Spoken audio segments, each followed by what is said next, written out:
Hello and welcome back to another episode of Critical Reactions with your host, Bryan. I don't know why I'm smiling. Maybe this is just anxious laughter here. Today's request, I think, is going to be tough. We're doing a special selection. This one comes at us from Oystein, the band Esoteric, the track Disconsolate, from 2012's Paragon of Dissonance. If you forced me to pick a favorite band, they would likely be it. Settle in. So yeah, the album's called Paragon of Dissonance. The track is called Disconsolate, which means that you cannot be consoled. You are completely devoid of joy or happiness. No one or nothing can improve your depression, your sorrow, your joylessness. Disconsolate. Yeah, I mean, between that title and the album name and 15 and a half minutes, I'm not going to enjoy this. I'm going in with an open mind, but there's a lot of red flags here. Bryan, do not go this way. Let's dive in, see what Esoteric is bringing to the table today.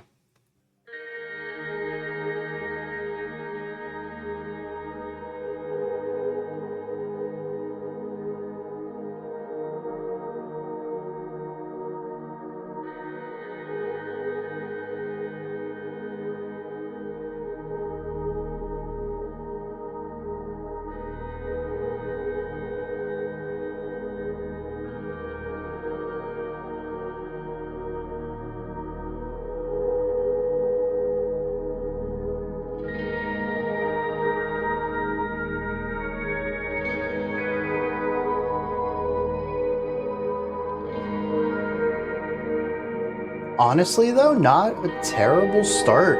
Moody. But I love the shimmering sound over here.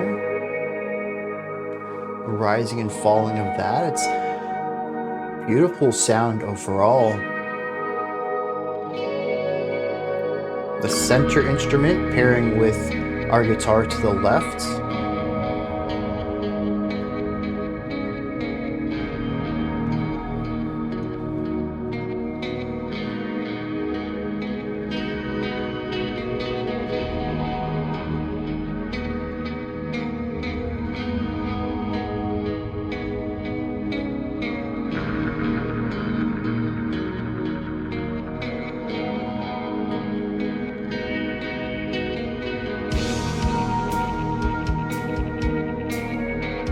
Okay.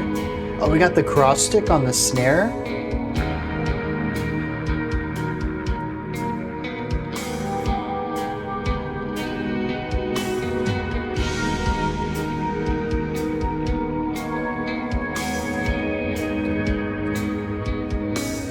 So we have more atmospheric stuff. The shimmering's kind of come over here now. The drum part's fun.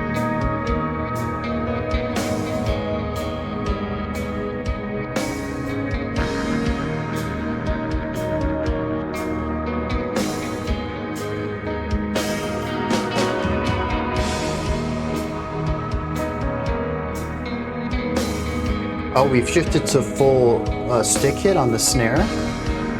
No more cross sticking. We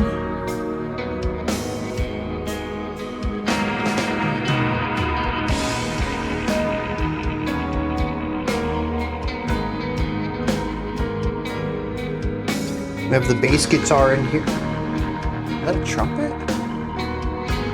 No, that was just a guitar. I don't know what I heard.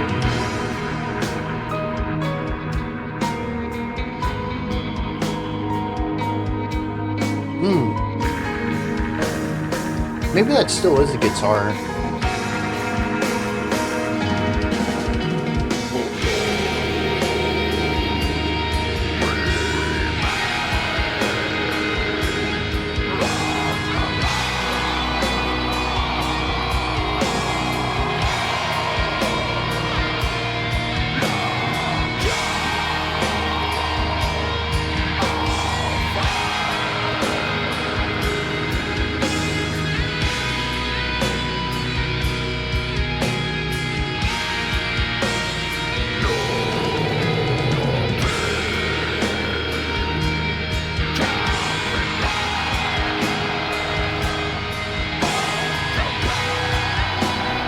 I like how that wasn't just a soft intro. This more metallic verse is built off of everything that we introduced the song with.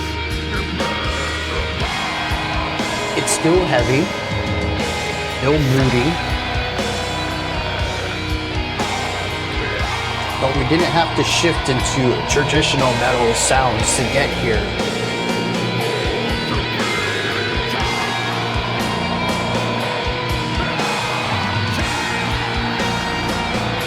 The reverb on the vocals actually works here really well.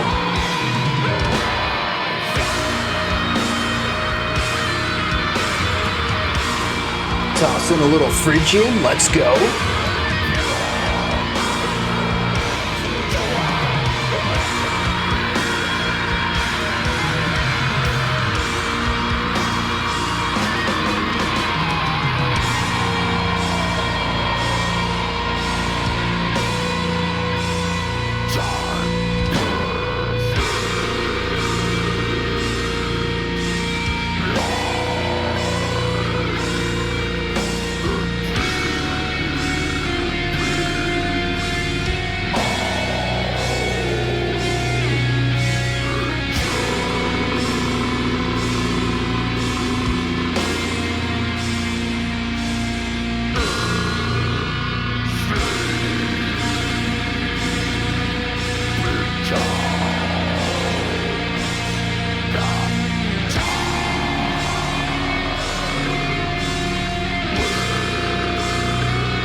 Is this an accelerando?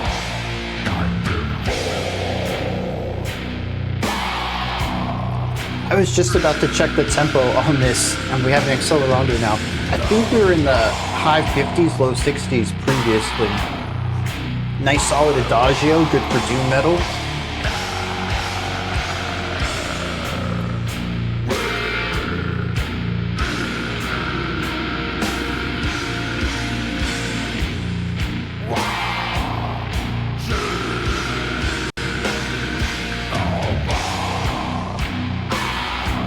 Yeah, so we're probably in 3 here. We're working at 12 beat bars. But it's not always groups of 3.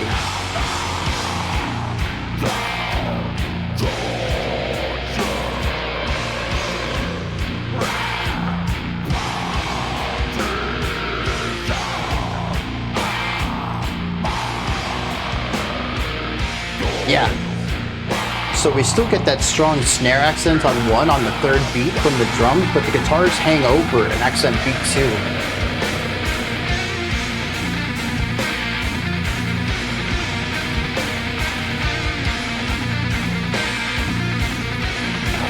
Fun little whirlwind flurry.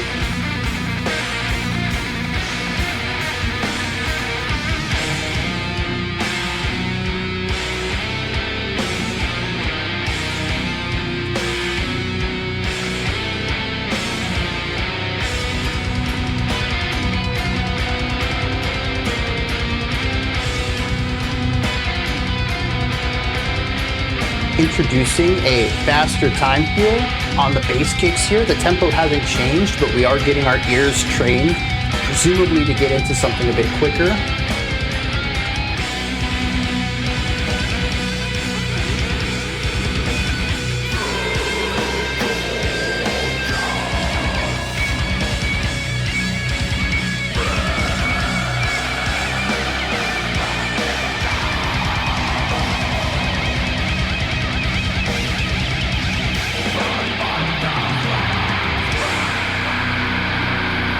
Very interesting tones on that. both the production, the guitar tone itself, but also the pitches chosen.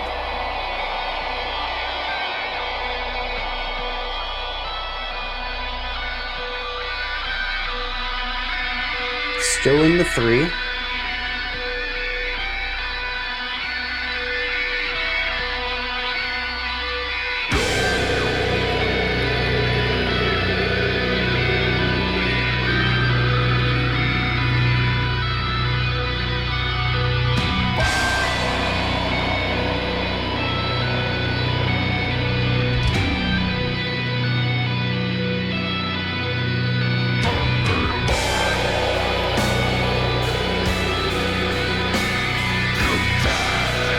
Yeah, that 3-1.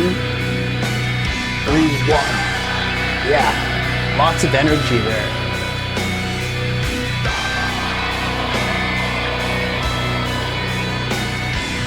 Oh, occasionally a 2-3-1. This is cool. This is an interesting guitar line.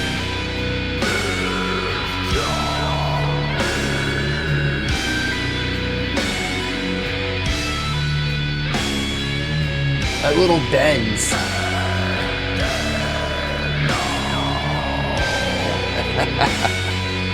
Yeah.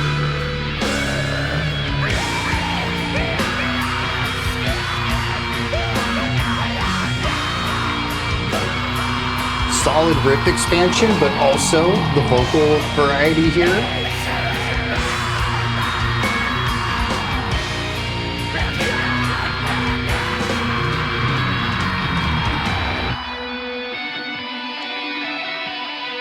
I was expecting a beat on every one. Didn't quite get that. Nice use of space though.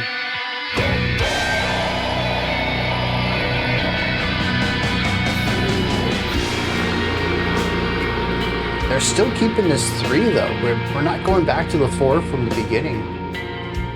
And all that build up to fade it back out. Coming back to something moodier, fitting with this idea of not being consolable. All of that heightened energy only brought us back to where we had started, this very low.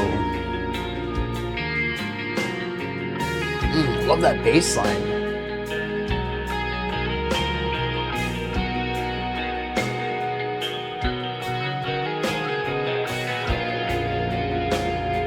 Lots of cool layers here from all the guitars.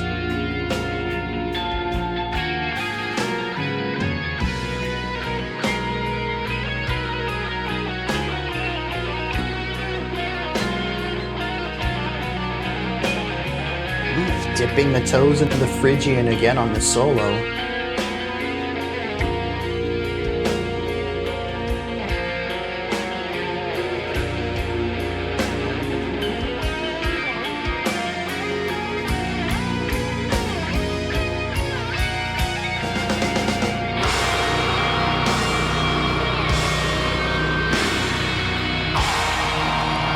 Very emotive.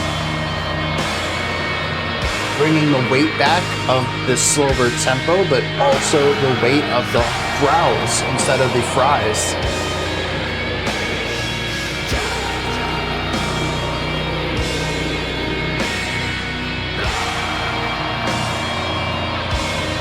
Slow 4, but you can still hear 1, 2, 3, 1, 2, 1, 2.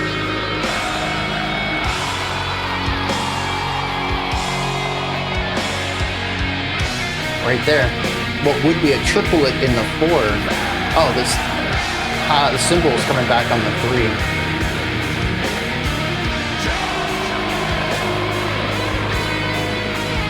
The slow 4.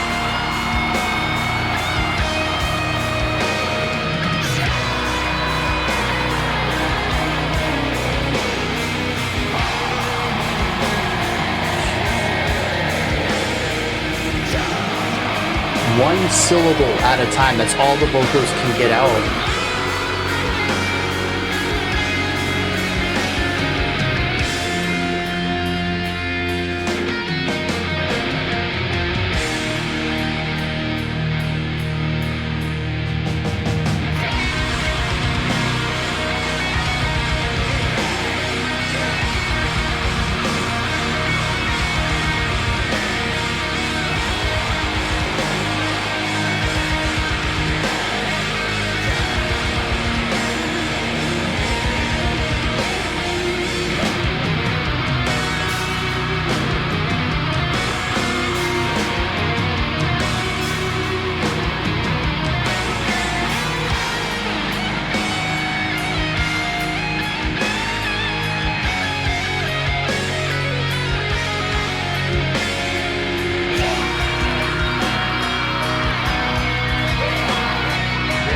Okay, drummer, what?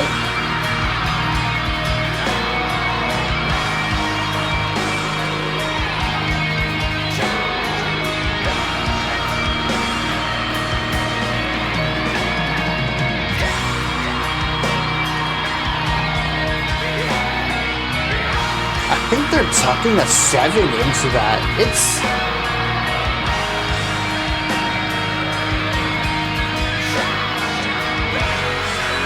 maybe 11. It's...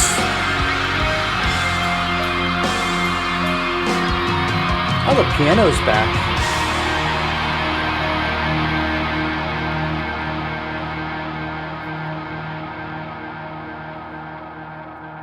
All right, Oystein, you got me. I thought I was in for a very rough ride, and I don't think there was a single part of that I disliked.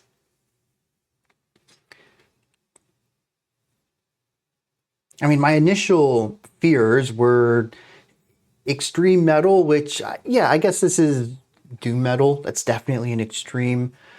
But doom's always been one that I've been more palatable towards of the 3 extreme metal styles.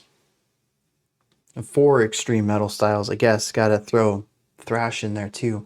But doom's always been the one that I found more palatable to my ears.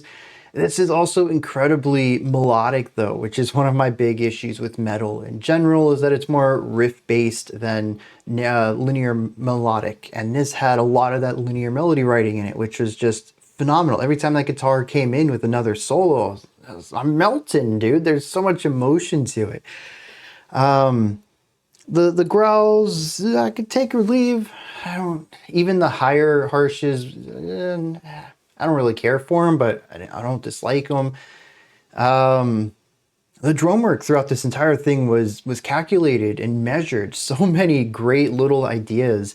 The fluidity of this track was phenomenal. I was expecting dissonance. We got a ton of consonance harmony throughout this. The title of the track, Disconsolate, yeah, okay, I can feel that in this. This is definitely a moody song, and even when it tries to reach a sort of high to escape the depths of this black well, it never quite achieves it. It might touch something that's a little brighter or lighter or higher, or something alluding to joyfulness for a brief moment and get pulled right back away from it. Beyond that, there's a lot of cyclical ideas in here as well that will repeatedly touch on something brighter and then dip us back down into something darker, indicating a cyclicality to all of this, as well as if there's been multiple repeated attempts to raise this person up, maybe of their own accord, maybe someone else trying to cheer them up, and nothing sticks. Everything is momentary. Any sort of elation is fleeting. Thematically strong, melodically fantastic, emotionally cohesive throughout, and technically engaging. This was fantastic. I was so scared coming into this. I wonder if that was the point. Like I said at the beginning, there's a lot of red flags telling me I should not be here. This is not going to be my cup of tea. And I wonder if that was purposeful, so that my expectations could be ridiculously subverted. I still think that if I'd gone into this completely unknowing, just, the comment, check this out, and I don't even get to see the album name or the title, just the music is played for me, I still would have been receptive to it. But I think going in expecting harshness, expecting dissonance, expecting noise and overwhelmingness, and having all of that subverted and being treated with something as gorgeous as this only elevated my experience. It's one of those few cases where purposefully setting up expectations is a positive. It's going to improve my reaction, my experience on first time with this track. Very cool. Specifics.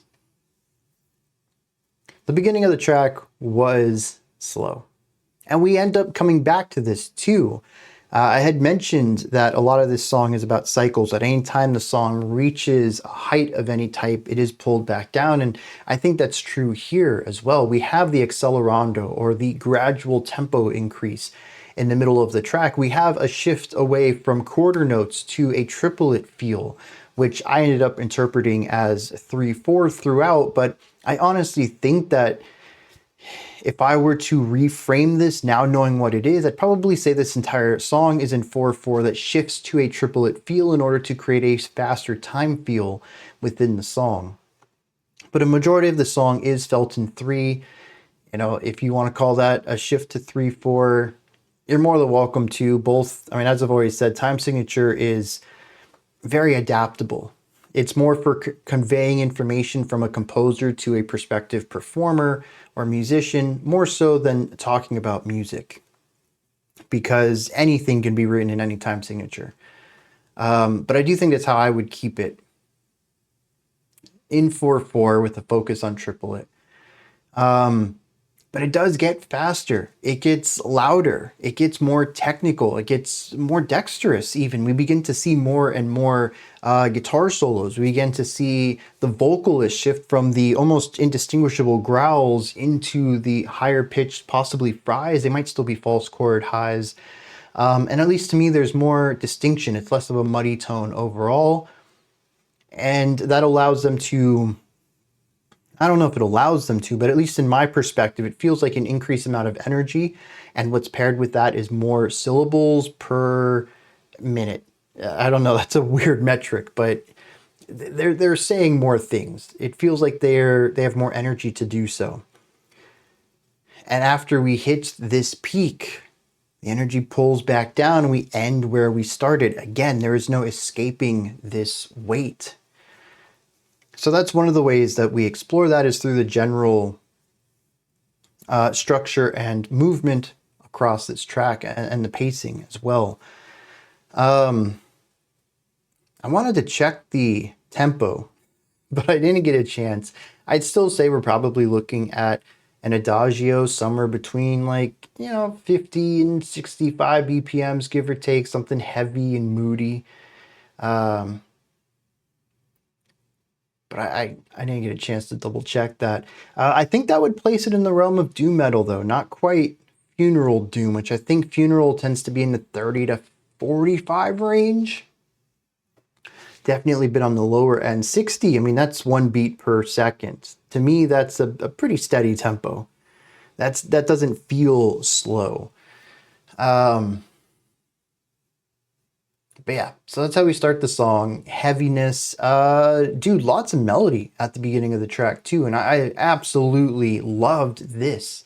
All right, so we got a guitar, comes in, sets the stage. Another guitar comes in, sets the stage. Both of these kind of working with chordal ideas, a little bit of movement, if I remember correctly. But it's this idea of layering. They're not quite just playing chords, but they are holding ideas out. We're not, showing off, playing virtuoso stuff. It is a bit on the slower side, and that fits the tempo. The drums come in exceptionally light, mostly light cymbal work. We don't even have full-on drumstick hitting snare. We have a cross stick method, which is where you put the bottom of the stick like in the corner so that it's on the drum head, but it's pressing up against the rim. And then you lay the drumstick across the rim of the snare.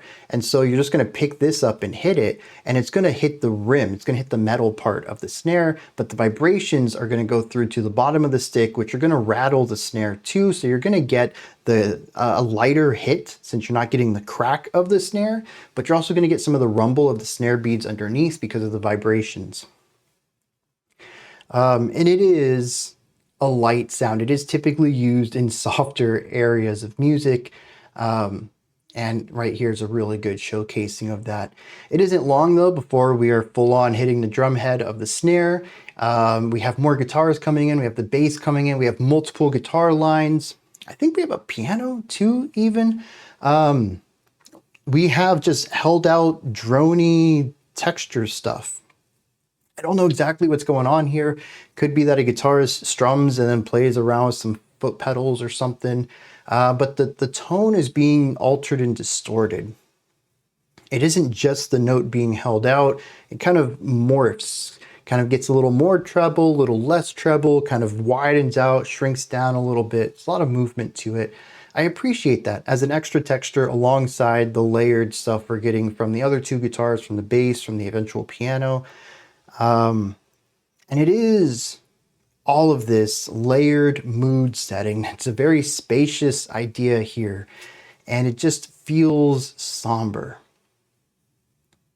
Somber with movement. That's one thing I like about it. It doesn't feel like it's dragging its feet, but it is stuck here, trying to get out, but not really making a lot of progress. There is effort being felt. Doom metal can oftentimes just feel like crushing weight. There is no movement at all. You are just stuck here. This is a crushing weight, but an effort to move out of it is what I get out of the faster tempo, out of the faster moving lines. A lot of doom metal, especially on the funeral side, is just, hold a note out and allow it to just sit there and grow and then shrink and reverberate and then hit another chord. And it's this looming feeling. There's dedication to this. There's a want to move on. And I like that. It's measured, it's layered. Each of the instruments is an intricate cog in this clockwork writing. And it isn't incredibly dense or complex, but it is still 3 to 4 string lines all working around and inside of each other so that we can have this delicate dance of these 3 ideas jumping in and out of the focus. One instrument will have a moving part, then hold on to a note. Another instrument will come in that space and play a little moving part. And then the bass line will have something that helps push us to the next bar. And it's gorgeous, dude. I love how all of this works together. And it's, harmonically, it's just a really moody, dense, somber atmosphere. But it is lonely. It is isolating. There's a lot of space here. The vocals come in, and it feels metallic here. This is the first time that it really has a metal feeling. And part of it is the growls, but 1 or 2 of the guitars kicks up the overdrive too. There's more bite to some of the instruments, but they're not massive. I was talking about doom metal, play a chord and just let it grow in size and take up so much space. Black metal feels like it takes up a lot of space, not always with the production, which can sound a bit thin at times, but just those fast 16th notes that black metal riffs are made out of. It's full-on attacks all the time. You don't ever really get to hear a note just be held out. So that takes up a lot of space there. This is spacious. And so there's a softness to it, a lack of density. It allows the harmonic device, the chords themselves, the melodies, to tell the story of the sorrow here rather than the production. Or at least I should say more so, because it's always a mix of the two. You can't make doom metal without doomy chords. If you chose all major chords, your doom metal is going to sound interesting. But usually I think that it's, you choose some generically sad or heavy or weighty chords, and then you just make your sound really big. And that's some solid doom metal right there. But this almost does the opposite. It's a little bit on the production side, a lot of bit on the compositional side. And I like that. And the thing is too, is that it's paired well with the opening, because this section is based on our intro and expanding it and growing it, adding more layers, adding more parts to it, ramping up the complexity of each of these parts. We got here through a process. So often I will hear a moody opening and then a gap of silence, or maybe a snare crack and then a gap of silence, and then the distortion ramps up, and then it's like, you got these heavy guitars and you got the growling, and like, okay, we had the cool intro and now we have the metal. And this track didn't do that.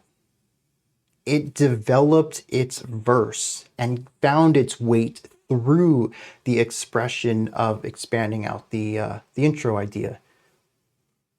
And y'all know how much I love cohesion. and expansion and musical growth. This was phenomenal. I don't feel like it was any less metal than any other band, and yet it was spacious, layered, intricate. I love that. And this entire song builds off of that idea, because after this verse, I don't know if we can call it a verse. I actually don't know what the structure is like on this. The guitar work seems to just always grow. It's linear in a direction, and the vocals, I can't hear what he's saying, so I don't know if anything ever gets repeated there. But the song continues to grow. This is a verse based off of the intro, but it's also the jumping off point for what comes after it. We are going to ramp up the intensity through perceived time feel, or if you just feel like the whole song speeds up, you can look at it that way too. I mean, well, actually, I think it does speed up. That is an accelerando, whether you want to view this as 4/4 and triplet or 3/4. Yeah, so the song does speed up. It does get a little louder. It does get a little bit more amplified. The growling does get layered, and we do push into higher pitched harshes here as well. So the entire song and the drum work becomes way more complex. It gets faster, it gets louder, it gets bigger. All of this being built off of the original ideas, though, taking that old 4/4 and focusing on this triplet feel, shifting it into a 3/4 that is based off of the original idea. This whole concept right here is very cool, because normally we would just have, like, a lot of metal is harsh transitions. We would just go into something new, and that's not really what happens here. Every riff here is based off of an older riff somehow, some way. Even the melodies on the guitar solos harken back to the keynotes found in the original melodic riffs from the intro and from that first verse. I love how everything expands on. It almost feels like this is an intricate plan to escape the vibes of the opening. And, building this plan as you go. You have a plan, you try to go through with it, but, sometimes you just got to improvise, right? And this is the improvisation, and things get more and more complex, and there's more and more friction between you and this atmosphere. Maybe you have an exterior force trying to help you out of this darkness. Maybe you don't, but you're really pushing against it. And as the friction between you and this atmosphere continues to grow and expand and become even, more dissonant, more frictional, the song rises and escalates in intensity, in vibe, in feeling, in layers. The peak of this song is incredible, not just because of the guitar solo that's being played here, not just because the vocal is ramped up like 2 octaves in perceived pitch on their harsh, not just because the bassist is going crazy or the drummer just put in some wild stuff here too. It's because it's all connected. We can feel this gradual growth. This isn't the C section of the song or the D section of the song. This is still the A. Everything has been a measured evolution of what has come before it. Instead of seeing this in distinct moments, we're just looking at a gradual growth. And I think that's what makes the return back to the beginning hit so hard. Because the song dissipates, it just fizzles out. And normally I'd be a bit against this, because there was, this big buildup. And what did the buildup come to?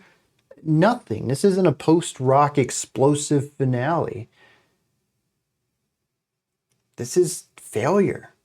This is loss. All of this fighting, all of this friction, all of this tension. I mean, we had that buzzing guitar tone that was like weirdly dissonant too. I couldn't tell what specific pitches were being played on that. Everything just comes to a head and then fizzles out. The attempt to leave this melancholy failed. And now we're back in it. There's no rise back up out of this. There's no attempt to, bring the energy down a little and try to get it back up. We have climbed a mountain, And right before reaching the peak, we lost our grip. We slipped all the way back down to the bottoms where we go. That is disheartening. At least for right now, we don't have the energy to try again. And that's what this song feels like to me. It is that crushing defeat. So bad that you can't even say, I'll give it one more try. Or maybe if I did this, I could. No. No, the willpower has been shattered. What I find interesting here is that we return to a lot of the original ideas, the original mood. There's some variation on here. Some of the guitar lines are different. It is a variation on the opening mood, but returns back to that isolation, returns back to that lack of dissonance and the lack of friction, just this very heavy weight pushed down on the listener. I don't know what to make of it yet, but the drummer introduces some wild polyrhythm here coming up to the ending. I am fairly certain we're looking at 11/8 within the 3/4. It is bonkers. I'm not even 100% confident on that, but I tried to suss out the jagged rhythmic device that the drummer's working on, and I think I count 11, at least on 2 different bars. So I'm kind of confident in that, but I'm not 100% sure. And it could shift on other bars as well. But I feel like there's 11 half beats within the space that we normally have 3 full beats. So cramming 2.5 extra beats worth of notes in there is a way to describe it. It's kind of weird to talk about polyrhythms for people who aren't knowledgeable about music theory and counting. But it's bonkers, dude. Every time that drum fill came in, and the drum fill itself was different. The rhythmic device felt similar every time, but the actual fill itself was different. And this feels like trying to get the energy to go again. It's fighting against the tempo of the song at this point, repeatedly. But this is the only part of the track that feels like it's trying to ramp things back up, and then it just doesn't. It stops doing these cool polyrhythmic ideas and just kind of lines back up with the rest of the song as it tapers down and finishes up.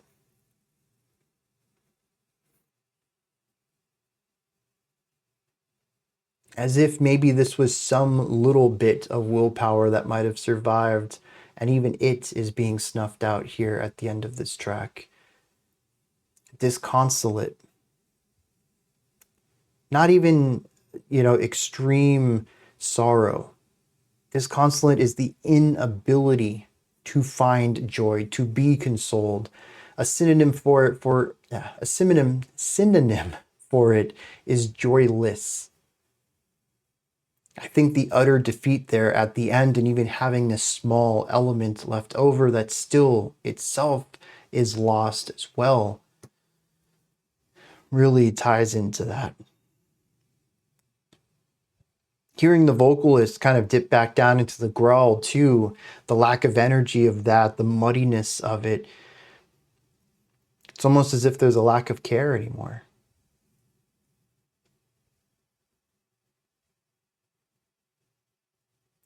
Yeah, it's an incredible track right there.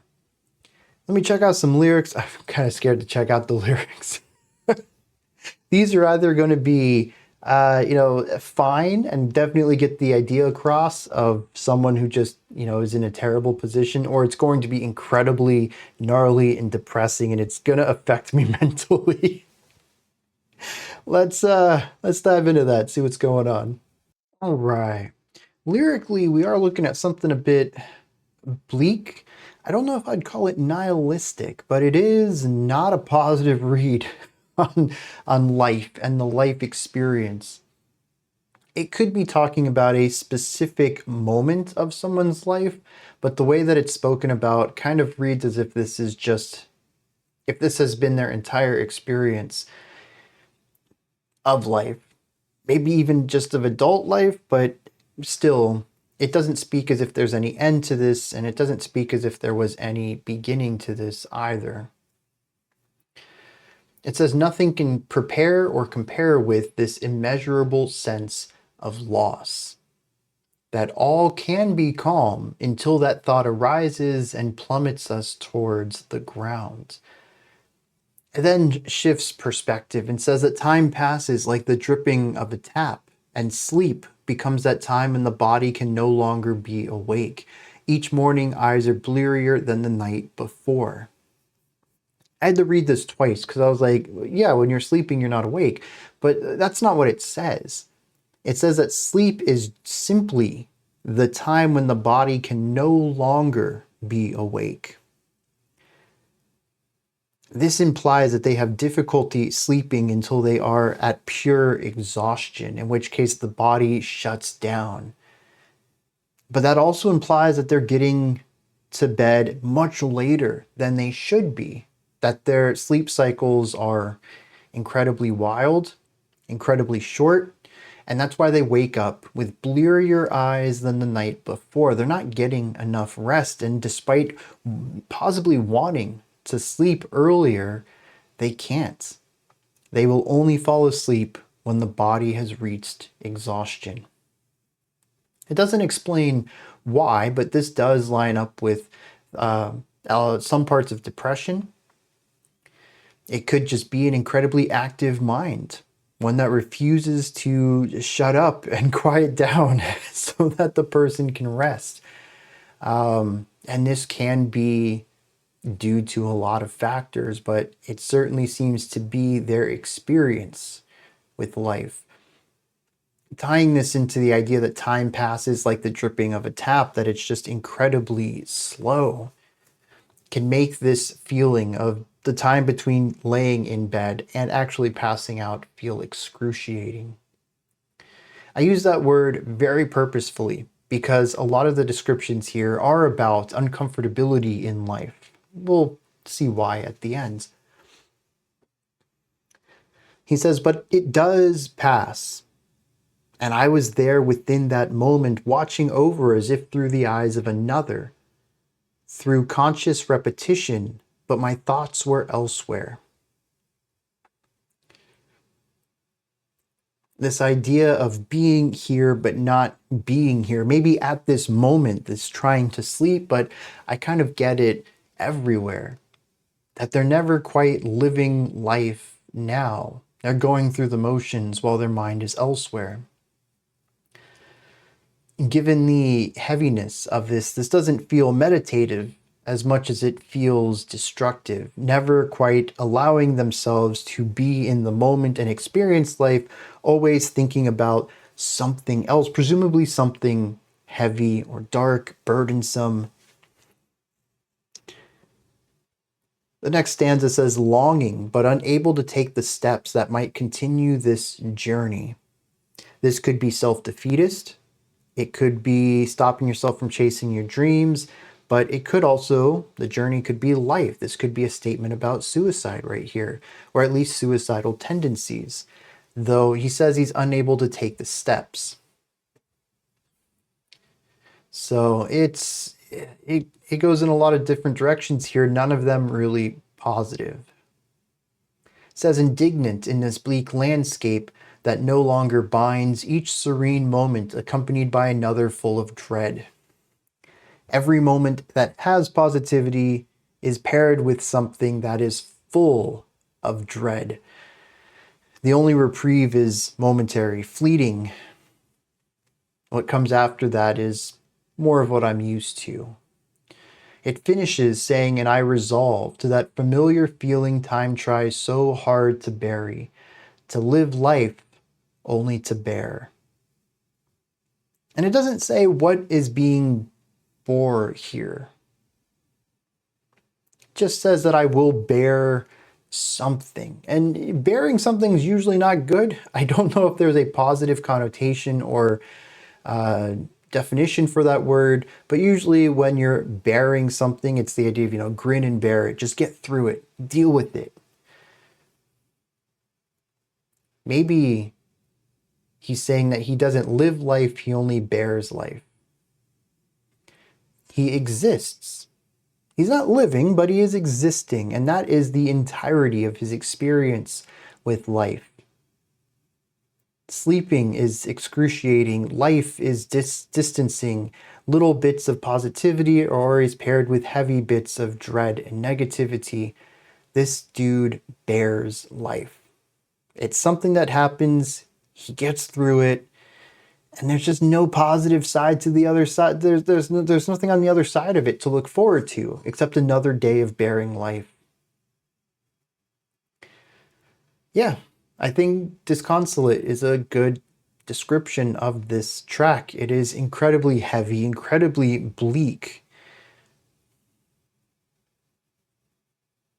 And there is the tension. It feels like there is a want for more, and maybe even previous attempts to find more. But at the end of the day, our narrator always ends up right back here in this bleak landscape, bearing life, not living it.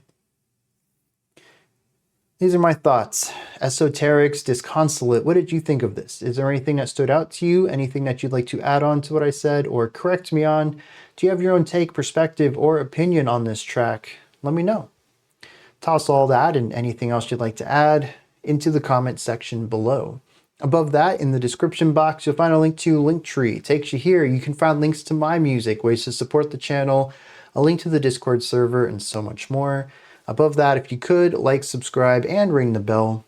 I greatly appreciate all three of those. That wraps it up for today. I'll be back tomorrow, 5 p.m. Eastern Standard Time, 10 p.m. UTC as usual. Until next time, remember to be critical, not cynical, of the music you listen to, and have a fantastic morning, afternoon, or evening, whenever you choose to watch my videos.